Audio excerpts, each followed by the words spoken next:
Glória a Deus, meus amados irmãos, irmãs, amigos e ouvintes, dando continuidade aqui no livro de Gênesis, capítulo 4, olha o que nos afirma o versículo 7 de Gênesis, aleluia, o capítulo 4, versículo 7, ó. Se bem fizeres, não haverá aceitação para ti, e se não fizeres bem, o pecado jaz à porta, e para ti será o seu desejo, e sobre ele dominará. Aleluia. Ó. Trata-se aqui da ação do pecado sobre Adão. Uma livre tradução desta parte do versículo seria: o pecado está de tocaia, junto à porta. Seu desejo é possuir-te, mas tu deves dominá-lo. Tá vendo, meus amados irmãos? Olha aqui, ó. Deus retrata o pecado como uma força tentadora. Tá vendo, meus amados irmãos? É por isso que nós temos que resistir o pecado. A palavra de Deus nos afirma: resistir o diabo e ele fugirá de vós, né, meus amados irmãos?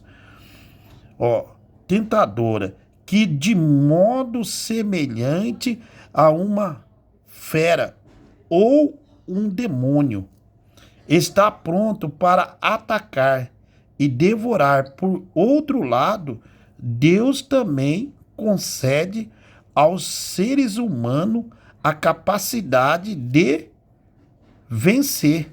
Tá vendo, meus amados irmãos? Quem nos capacita, quem nos dá força, né, para vencer é Deus, né?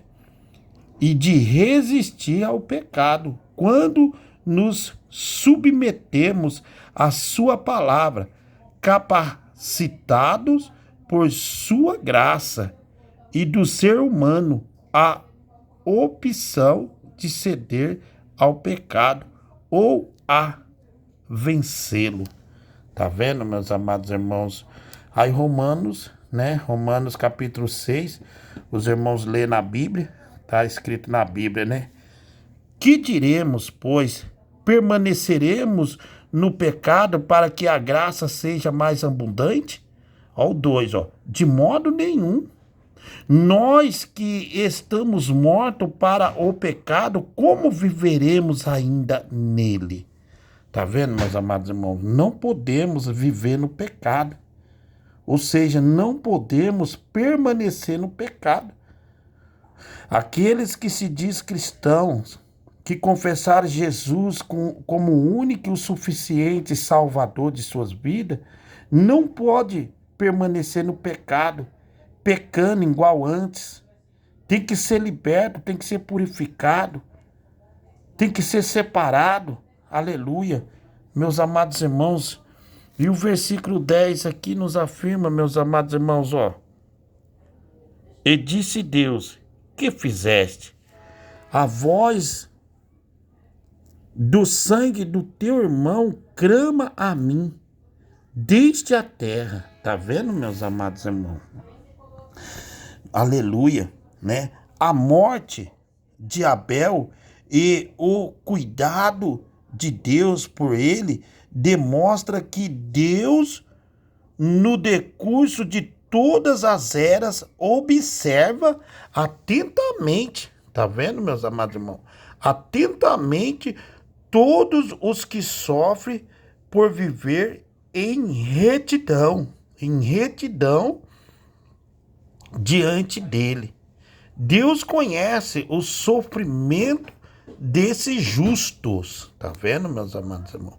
E o dia chegará em que ele agirá em favor deles para fazer justiça e eliminar todo o mal. Tá vendo, meus amados irmãos?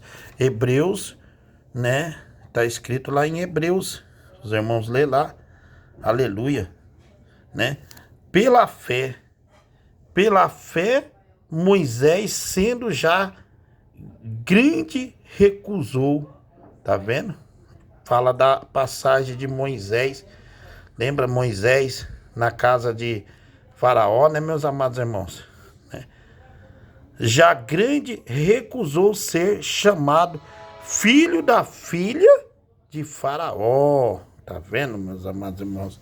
Ao versículo 11 aqui nós vemos o versículo 11, ó. E agora, maldito és tu, desde a terra, que abriu a sua boca para receber da tua mão o sangue do teu irmão.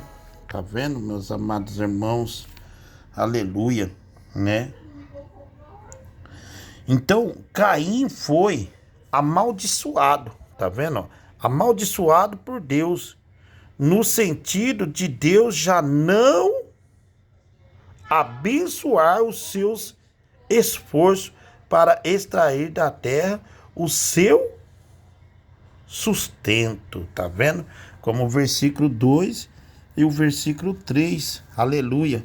Ó, o 2. E teve mais a seu irmão Abel, e Abel foi pastor de ovelha, e Caim foi lavrador da terra, né? Então nós vemos o versículo 3, ó. E aconteceu ao cabo de dia que Caim trouxe do fruto da terra uma oferta ao Senhor. Tá vendo, meus amados irmãos? Aleluia, glória a Deus.